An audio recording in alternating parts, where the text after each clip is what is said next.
Une mère s'est effondrée à l'enterrement de son fils et s'est réveillée près de son bébé dont elle n'avait jamais entendu parler. Salut à tous et bienvenue sur AZ237. Shannon, mère célibataire, s'affamait et cumulait 2 emplois pour que son fils reçoive une éducation de qualité. Tout ce qu'elle voulait, c'était que Billy devienne avocat. Billy, quant à lui, avait d'autres objectifs pour sa vie. Shannon entra dans son petit appartement et s'affala sur le canapé. Elle était fatiguée et il lui restait à peine 1 heure avant de se rendre à son second travail. « Regarde ce que j'ai fait aujourd'hui, maman !» Billy, le petit garçon de Shannon, se précipita vers elle. Il lui offrit une guitare fabriquée avec des cordes trouvées dans une vieille boîte de céréales. « C'est fantastique !» dit Shannon à Billy. Billy lui rendit son sourire. « Un jour, je serai un musicien célèbre !» Shannon fit un mouvement de tête tremblant. « La musique est un merveilleux hobby, mais elle ne paie pas les factures. Tu deviendras avocat. C'est une vocation bien supérieure. » Billy sourit. Shannon se pencha vers lui et l'enlaça. « Tu es encore un peu jeune pour comprendre ces choses-là, chérie, mais il est essentiel de faire une carrière qui paie bien. »« D'accord, maman. » Elle ébouriffa les cheveux de Billy. « Allons t'acheter à manger. » Shannon prépara un fromage grillé pour Billy et s'assit avec lui à la table pendant qu'il mangeait. Shannon avait faim elle aussi, mais il n'avait pas assez de nourriture pour 2 depuis le départ du père de Billy. Regardons leur histoire. Shannon a travaillé dur pour que Billy puisse aller à l'université et devenir un jour avocat. Elle économisait autant d'argent qu'elle le pouvait, quitte à souffrir de la faim à l'occasion. Elle était déterminée à ce que Billy réussisse dans la vie. Cela n'a pas été facile, mais lorsque la meilleure institution de l'État lui a accordé une bourse d'études, elle a estimé que cela en valait la peine. Elle était si fière de Billy jusqu'à la première fois qu'il est revenu à la maison pour lui rendre visite. Billy entra dans la pièce portant 2 étuis de guitare. Ses cheveux étaient devenus trop longs pour un étudiant en droit et il lui sourit d'un air penaud. « C'est quoi le problème ?» dit Shannon en faisant un geste vers les étuis de guitare. « Tu devrais dépenser ton argent en coupe de cheveux plutôt qu'en passe-temps inutiles. »« Ce n'est pas un passe-temps, » dit Billy en se grattant la nuque. Je voulais te dire que le droit n'est pas fait pour moi. Maman, j'étudie actuellement la musique. Il vaudrait mieux que ce soit une blague, Billy. Je me suis pas tué à la tâche et je n'ai pas souffert de la faim juste pour que tu sois un musicien médiocre. Le visage de Billy devint solennel. Ce n'est pas une blague. La musique est ma passion et je sais que je réussirai puisque c'est quelque chose que j'aime faire de tout mon cœur. Tu es sérieux? Hurla Shannon. Tu crois que faire la manche au coin d'une rue va te rendre millionnaire? Billy, je n'arrive pas à te croire. Tu vas retourner à l'école de droit dès que tu auras fini l'université. Non, je n'y retournerai pas. Maman, c'est ce que je suis censée faire. Cela imprègne chaque fibre de mon être. C'est n'importe quoi. Je fais tant de sacrifices pour toi et c'est comme ça que tu me traites. Elle indiqua la porte. Pars maintenant.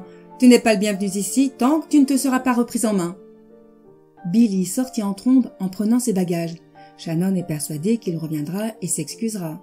Il retournerait à l'école de droit, il pourrait oublier ce désastre. Billy, en revanche, n'est pas revenu ce soir-là. Shannon a tenté de lui téléphoner le lendemain, mais il a raccroché. Au fil des jours et des semaines, Shannon s'efforçait de plus en plus de le retrouver. Elle a contacté les anciens camarades de classe de Billy et a découvert qu'il avait été transféré dans un collège d'un autre état. Il raccrochait à chaque fois qu'elle essayait de l'appeler. Les veines de Shannon s'échauffaient sous l'effet de la rage et de la perplexité. « Billy, comment as-tu pu me faire ça ?» Elle pensait avoir fait un excellent travail en l'élevant malgré tous les problèmes qu'elle avait dû endurer. Au bout de quelques mois, ses sentiments se sont estompés. Shannon s'inquiétait de la santé de Billy. À l'approche de Thanksgiving, elle a tenté de l'appeler à nouveau mais a reçu une notification indiquant que la ligne n'était plus en service. Elle était terrifiée. Elle est retournée voir le copain de Billy qui l'avait déjà aidé et a rapidement obtenu le nouveau numéro de téléphone de son fils.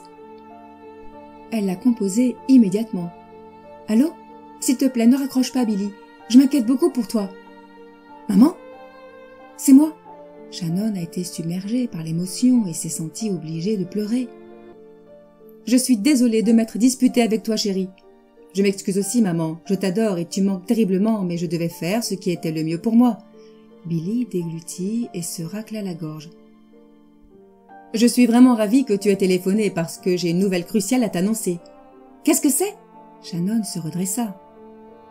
Je suis sur le point de me marier. Elle s'appelle Tricia. C'est fantastique. Tu étais amie avec elle à l'université? Pas tout à fait. Tricia travaillait comme serveuse dans un café près de l'université. C'est comme ça qu'on s'est rencontrés, mais elle n'y travaille plus. Une serveuse? Shannon était certaine que Billy pouvait faire mieux, mais peut-être jugeait-elle trop vite. Quel est le travail actuel de Tricia? Demanda Shannon. Elle se consacre à la peinture, son art est incroyable. Le cœur de Shannon se serra. L'art? C'est une artiste? Tricia est en fait une artiste numérique. Billy, s'il te plaît, pardonne-moi, comment diable cela va-t-il fonctionner? Les artistes et les musiciens ne gagnent pas leur vie. Comment allez-vous survivre? Et c'est reparti, gémit Billy. Pourquoi tu tentes mal à croire que je peux réussir à faire ce que j'aime? Parce que je sais ce que c'est que le monde réel, Billy. Ton esprit est actuellement rempli de fantasmes. Tu crois que tu peux tout faire, mais ce n'est pas le cas dans la vraie vie. Tout ce que j'ai fait, c'est essayer de te sauver de l'agonie, de la pauvreté. J'aimerais juste que tu sois heureuse pour moi. Maman, au revoir. Ce fut la fin de l'histoire. Shannon aurait aimé pouvoir empêcher son fils de prendre des décisions aussi imprudentes et insouciantes pour sa vie, mais elle savait qu'elle ne le pouvait pas. Billy est resté silencieux pendant plusieurs années. Un jour que Shannon faisait des courses, elle a entendu des enfants chanter une chanson énergique dans leur voiture. Le lendemain, elle a entendu le même air captivant chez ses voisins. Elle entendait la même chanson partout où elle allait. Il y a des années, elle a cessé d'écouter la radio parce qu'elle lui rappelait Billy. Mais elle a rallumé pour entendre à nouveau cette mélodie. Elle a hoché la tête lorsque la musique familière a été diffusée par le haut-parleur. Elle était en train de faire la vaisselle lorsque l'animateur radio a prononcé le nom du chanteur et elle a laissé tomber l'assiette. Billy avait réussi finalement. Shannon s'empressa de l'appeler après s'être essuyé les mains. « C'est l'officier Connor !» dit une dame sur un ton rapide. « À qui ai-je l'honneur ?»« Je suis la mère de Billy. Pourquoi décrochez-vous son téléphone ?»« Veuillez accepter mes excuses, madame. Je suis désolée de vous informer que votre enfant a eu un accident de moto catastrophique. Il n'a pas survécu. » L'officier continuait de parler, mais Shannon n'entendait rien d'autre qu'un bourdonnement dans son oreille. Elle ne reverrait jamais son fils et ne pourrait jamais s'excuser. Elle apprit que Billy sera enterré dans sa ville natale. Elle n'a pas été invitée, mais elle a tout de même assisté à l'enterrement. Elle a fouillé dans les affaires de son enfance et a choisi la guitare en bois de céréales qu'il avait fabriquée pour la poser sur son cercueil. Elle sanglota en s'approchant du cercueil pour lui rendre hommage. Elle trouvait injuste que son enfant soit dans ce cercueil après toutes ces années de lutte. Ses sanglots se transformèrent en baleines. Quelqu'un la toucha au coude, mais elle se dégagea d'un coup sec. Elle hurla à l'individu de la laisser tranquille et supplia Billy de lui pardonner d'avoir été aussi stricte et sévère. Plus elle sanglotait, plus le monde tournait autour d'elle. Elle s'équilibra en posant sa main sur le cercueil. Sa vision était parsemée de points noirs et la dernière chose dont elle se souvenait était d'avoir dégringolé vers son enfant mort. Elle se réveilla par le gazouillis d'un bébé. Elle ouvrit les yeux et pensa qu'elle était au paradis. L'enfant attaché dans le siège de la voiture, à côté d'elle, partageait les yeux bruns de Billy. « Quel est ton nom, petit bébé ?» demanda Shannon. Le bébé sourit et bougea les mains. Il avait même hérité des fossettes de Billy. « C'est votre petit-fils » dit la femme au volant, vêtue de noir et aux cheveux soigneusement coiffés. Shannon se redressa. « Mon petit-fils? Est-ce que ça fait de vous Tricia ?» Dans le rétroviseur, la femme croisa son regard. Vous semblez être plus au courant que moi. Billy m'a appris que ses deux parents étaient morts. Imaginez ma surprise lorsque les ambulanciers ont découvert votre carte d'identité et m'ont informé que la dame qui s'était évanouie dans la tombe de mon mari était sa mère. Shannon sourit. Billy était furieux contre moi depuis plusieurs années. Comme nous ne nous parlions pas, je suppose qu'il était plus facile pour lui de dire à tout le monde que j'étais morte. Tricia poussa un soupir.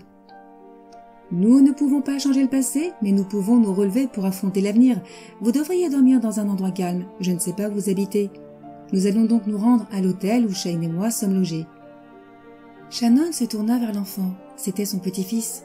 Shannon était déconcertée par le choix de Tricia et du bébé. Le regret l'envahit lorsqu'elle réalisa que Billy avait raison de réussir dans ce qu'il aimait.